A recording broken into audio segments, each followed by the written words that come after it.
This is the all-new and all-electric VW ID Buzz. But this is the even newer VW ID Buzz camper van. For the next 24 hours, I'm going to be the first person ever to be taking this ID Buzz out, putting it through its paces and testing out what it's actually like as a camper van. This might be the smallest sink that I've had in any vehicle. I'm ready for a night inside the ID Buzz. So welcome to my home on wheels and where I'm going to be sleeping, cooking, living and just enjoying the full electrical experience. Everything that you're going to see inside this van has been built specifically for the ID Buzz. So this camper conversion of the ID Buzz is actually based on the VW ID Cargo Commerce, which goes for £45,000. They're actually hoping to retail this van for about £79,000. This is a fully electric vehicle, completely off-grid. There is no gas, there is no diesel heater. Everything is literally electric. You've got an 82 kilowatt battery which actually powers the vehicle itself. It charges from 5% to 80% in about half an hour, which is absolutely ridiculous. For me, this is actually probably my favorite looking van that I've experienced so far. It's very quirky, it's very different. It looks like a big smiley face. There's actually smiley faces on the inside of the doors. Very random, but a few things I don't quite understand. This is the power point where you would plug in to a supply to actually recharge the battery of the vehicle. The flap on this is absolutely massive, seems so unnecessary. We've got a water supply here to fill up the water tank inside, which I think is only about 30 litres. And on top, which I'll show you in a minute, is the most special and unique feature about this vehicle because there's no other VW ID Buzz that has this. This ID Buzz actually has a pop top.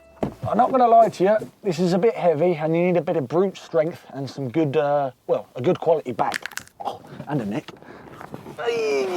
With this pop top, I can actually stand up, and very much like the Mazda Bongo, it just makes the living space feel so much bigger. And the great thing about this van is actually a 4-berth, so you can have 2 people on the bed, which I'm going to show you in a second, downstairs, and then 2 adults if you wanted, or 2 kids up on the top bunk in the pop top. You've got these pretty standard mosquito nets / beautiful view windows when you're up here, which are always nice because they let a hell of an amount of light in. So at the front here, we've got a pretty small sink with a tap. We've got a Sterling Power induction hob, which is tonight what I'm going to use to cook up this pad thai. Hopefully that goes well. Whoa, that gets super hot. So we've also got a 12-volt compressor fridge which sits in here, and I quite like the way they've cut around that. Looks quite neat and tidy. This fridge is actually very deep as well. You can store plenty of beers and beverages in that. Storage-wise, in small vehicles, it's always limited, and again, this is a relatively small van in itself. However, you do have, if I can open it, a decent bit of storage, to be fair. That is a nice, good-sized shelf, and then at the bottom there, also a little bit of storage on the left-hand side. Here, we actually have what we're going to call the electrical generator for the van, which powers everything in here. It runs off a 12-volt power supply and a 230-volt, which powers the induction hob. You can also charge this up via the solar panels on the roof and also normal mains power. There's LED lights scattered all around the van, and actually I really like these, not just because they're touch on and touch off, but also because they're some of the brightest 12-volt lights I think I've ever seen. In this little latch or rolling shutter, again, more additional storage space, which in a vehicle of this size is so necessary. So probably my biggest concern with this van, and probably for what most people are going to use it for, is there's not a huge amount of countertop space to actually cook, to eat dinner. However, there is a table at the back. I forget everything's so automatic. You literally just press a button and it comes up itself. So we've got a table here which is just held on a couple of bungee cords. Take it around, back to the living area, clip it onto this little rail here, pull the leg down, and now tonight I've actually got somewhere, well, where I can eat dinner, play a game of cards by myself, and have a nice lonely glass of wine. One really cool feature that I like on the Buzz itself as an actual vehicle is you've got twin sliding doors on either side. And one awesome feature that TC Conversions have actually built and installed into this camper van conversion is this kitchen can not only be used from the inside, but also the outside. You still have access to the sink, your pans, and whatever else. So lovely, lovely unique feature. That's something I've never seen before. There is a bit of a technique to putting it back.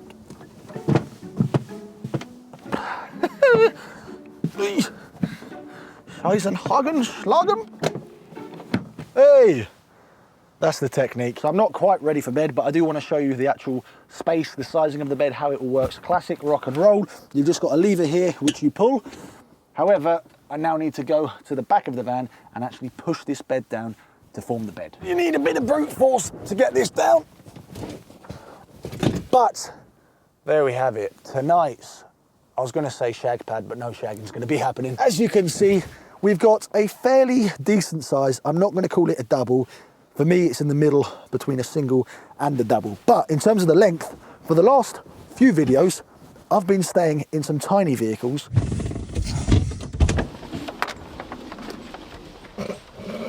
This one is actually a little bit bigger, and it means that I can stretch out the full way, because lengthwise I've got no issues at all. So I don't think if you're on the larger side of life, or if you've got two people in here, it's gonna be a bit of a tight squeeze. But again, I think a vehicle like this is for the weekend warriors. It's for people that want to go out for 1 to 2 nights. Probably not a vehicle you're gonna want to live in, but for those campsites, for those beautiful trips away in Europe where you've got lots of electricity and places to charge up, this is going to be a great little camper. So before I take it for a drive, I feel like I need to show you a little bit of what's in front of me, because it genuinely looks and feels as if I'm driving a spaceship. The dashboard on this vehicle is absolutely massive. You've got USB-C power sockets absolutely scattered everywhere, and even at the front of the dashboard there's actually a 12-volt socket. You've got a little monitor here where you can go through all of the settings in the vehicle. You can work out how much mileage you've got. You can play around with so many different things, which we'll go through later, because there's so many things I have no idea about right now. So to turn this thing on, you've actually got a little on and off button on the side there. The car is now on, but you wouldn't have a clue because there's no noise from it whatsoever. I turn this dial and now I'm in drive. Literally as simple as that. Here we go, here we go.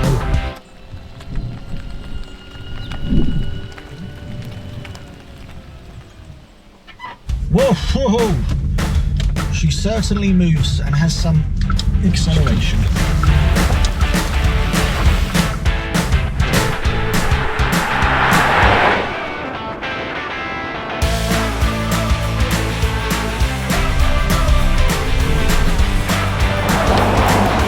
This is only the second time in my life that I've ever driven a fully electric vehicle, and it is a completely different driving experience to any other car. It is so smooth, it is so easy, it's so quiet, and it honestly just feels like I'm floating right now.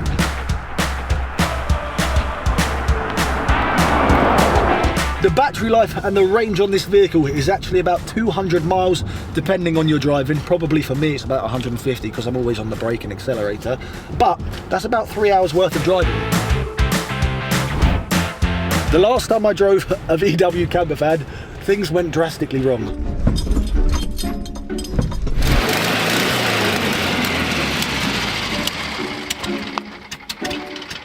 Oh, go on, go on. It just keeps dying. But I think today, with a fully electric one, a 2023 model, hopefully there shouldn't be too many problems like that.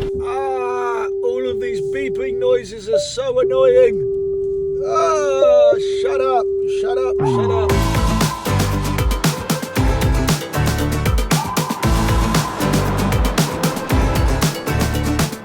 Even driving this through the narrow roads of the Welsh countryside, it doesn't feel too big or too wide, and I quite like that. You can quite comfortably take this thing down some country narrow lanes and you're not stressing too much.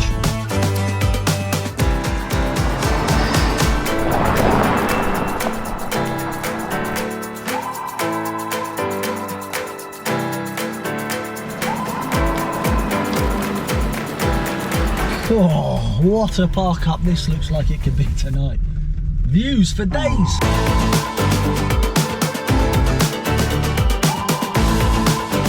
Handbrake, there is no handbrake. Park. Job's a good one. We have finally found ourselves a lovely little park up for tonight. Fingers crossed we can actually stay here and we don't get kicked out. The real test starts now, because what is this actually like as a camper van? Tonight's recipe comes from FC Boomstick, who suggested a homemade pad thai, but unfortunately, as you've seen, we couldn't find tamarind paste in Sainsbury's, so we've had to just basically get ourselves a ready meal pad thai. Should be pretty straightforward. Bean sprouts, chicken, eggs, garlic, chop it all up, whack it in a pan, use the induction hob, test out the little small kitchen space that we have in here, and hopefully it should taste half decent. This is the first time I've probably ever washed vegetables in my life.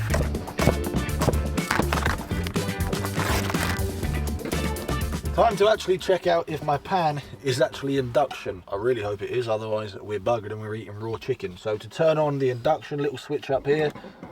I thought you had checked. No, I hadn't checked. 230 volt power is now using the inverter to power the induction hob. Yes, it must be induction because it's getting hot. I think this might actually be the first time in my life I've actually used an induction hob inside a van.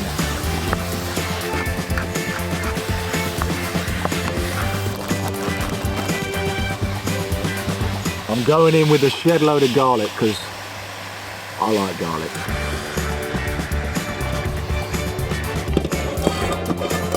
Function on P8.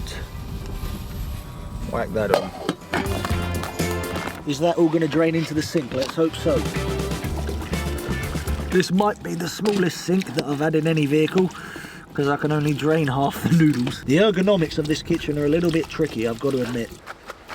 Right, I think we're sorted. Mix it all up. I'm going to fry a couple of eggs to just add a bit more oomph to it. God knows how I can cook a coq au vin, but I can't scramble a few eggs because my pan is getting absolutely butchered on this. I'll probably turn the heat up far too high on this induction hob. The pad thai of dreams is all done, cooked, fully electric. I don't know why it's turned out so watery and sloppy, but anyway, that isn't too bad at all. Definitely not the best meal I've cooked on this channel, but definitely not the worst either. I'm gonna finish this up, enjoy the views of this park up, put all of this away, then get the VW set up ready for bed.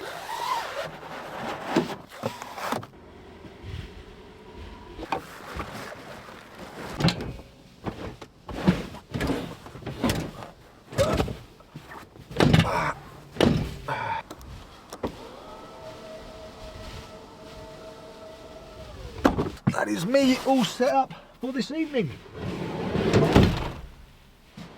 I'm ready for a night inside the ID Buzz.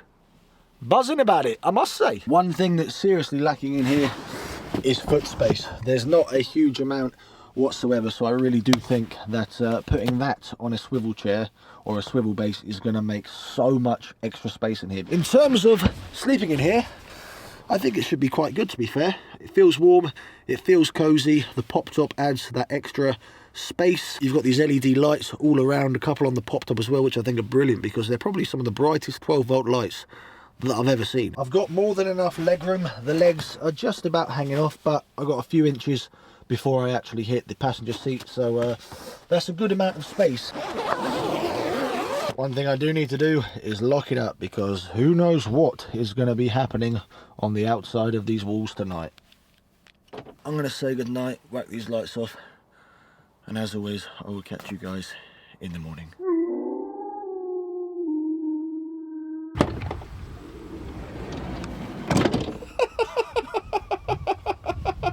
Not a bad little sleep in the electric camper. No funny noises going on outside here, apart from the pop top blowing away in the wind. As always, not a huge amount of room to get dressed inside. Time to pack all of this away. It's been a bloody fun experience driving an electric vehicle for the first time, having that full electric experience, and then of course being the first person to sleep in this overnight.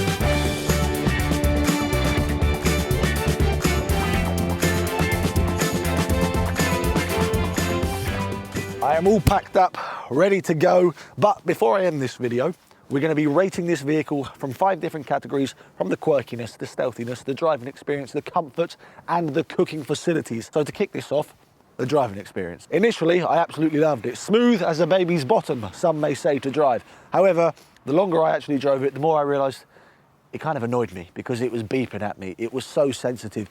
It was so responsive. Any touch on the pedal, any steering wheel movement. It is a very fun driving experience. It is something different. So for the driving, I'm going to be giving this one a 3.5. The stealthiness of this vehicle, that completely depends whether you want the pop top up or down, but I actually think it's a very stealthy vehicle because at the moment it's not a vehicle that people think has actually been converted into a camper van.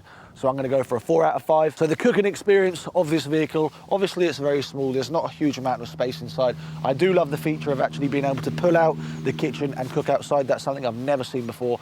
but because of the pure size of the vehicle, it's going to get a 2 out of 5. The overall comfort of this vehicle and the usability, the fact that you can sleep on top, you can sleep down on the rock and roll bed. As you've seen, there's not a huge amount of space to move inside, to move outside, to put clothes on, so I'm going to give it a 3 out of 5. And then the final category for me, which is something, the reason why I wanted to come and actually have a look at this van in person, is the quirkiness. In terms of the way the vehicle looks on the outside, I absolutely love it. It's my favorite vehicle that I've seen so far, the design, everything about it. But inside, it's quite commercial, it's quite standard looking that you would find in most VW campers or anything similar. So we're going to go for a 4 out of 5 for the overall quirkiness of this vehicle. I want to say a massive thank you to you guys for watching today's video. If you enjoyed it, smash the like button and make sure to subscribe. Drop a comment down below on what vehicle you think I'm going out in next. And as always, I'll catch you in next week's video, and I'll give you a secret. It might be the smallest vehicle that I've ever camped in.